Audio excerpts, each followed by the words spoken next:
The Voice of Poverty, Part 1.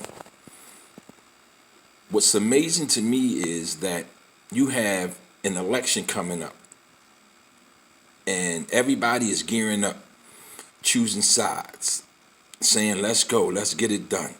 Let's get this person in office, let's get this person out of office. The problem is, no one is truly doing their homework, especially in the urban community. Now, I have worldwide views. I understand how things function. I get that.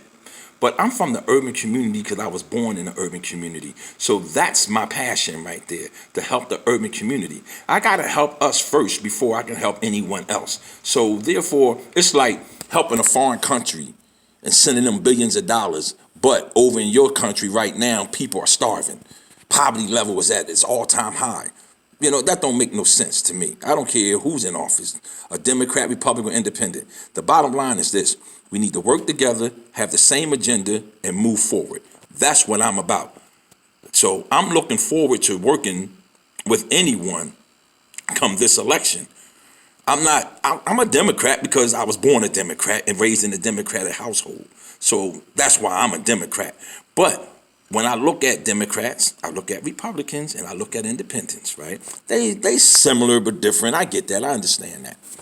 Me personally, I would never ever pull the big lever again just because somebody came and told me I'm affiliated with this party.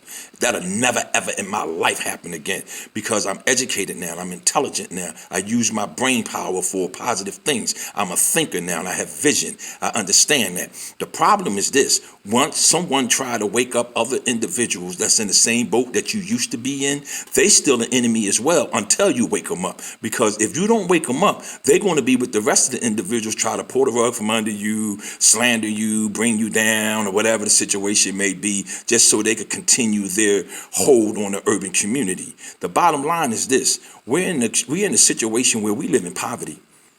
I'm 53 years old. I don't remember ever not living in poverty.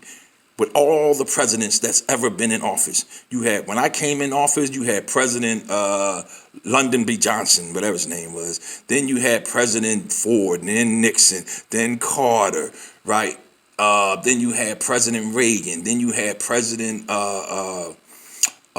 Bush Sr. Then you had President Clinton. Then you had Bush Jr. Then you had Obama. Then you have Trump. All of them had the same thing in common as far as I'm concerned with me.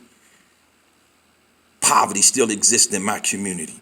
So you can't blame anything on the president as far as I'm concerned about poverty in our community, because you have to deal with your local politics. That's your most important politics. Your ward leaders, your committee person, your council person, your congressperson, your senator, your state representative. Those are the individuals that I hold accountable right now for my situation and our situation in our community.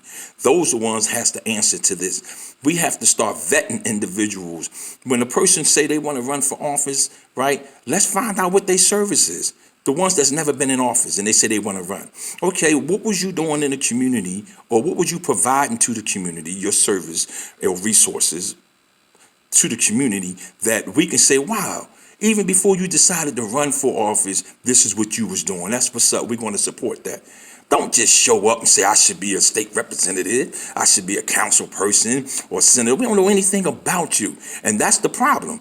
But the power to be, our community leaders will pick them, will say, okay, well, you know what? You could come on in, but this is the rules and regulations you need to follow. You know, you can't turn the light switch on. You got to keep us in dark. It ain't pitch dark. It's a switch with a dimmer on it. So sometimes they can show a little light to give you some hope, but they keep you just enough squinting when you're trying to see where you're going. And that's the problem right now in our urban community. And people need to wake up and understand what's going on and what we need to do. So for anybody that's trying to run for office in the urban community in my area, you got to go through me. And I'm telling you right now, I am about waking the community up. If your agenda don't coincide with our agenda, you are not getting our support, because we're educating ourselves now. We no longer wish to keep doing the same thing and not changing and getting the same results, because we understand that's insanity. There's no way in the world you're going to come through our community ever again. It's a reason why governor candidate at the time, Scott Wagner, Republican, got 63,000 votes in the black community in Philadelphia, because they was being educated, they was being awakened. And for those that voted for Wolf, He won. Your man won. But yet you still in poverty. You can't even call him. You can't ask for a favor. You can't even start a program to get him to fund it as the governor. It's an outrage right now. It's time to wake up and educate ourselves. We're not looking for nobody to feed us no more. We're going to feed ourselves. Because when you feed us, you give us small portions to keep us hungry. Just enough to get back to plow your fields.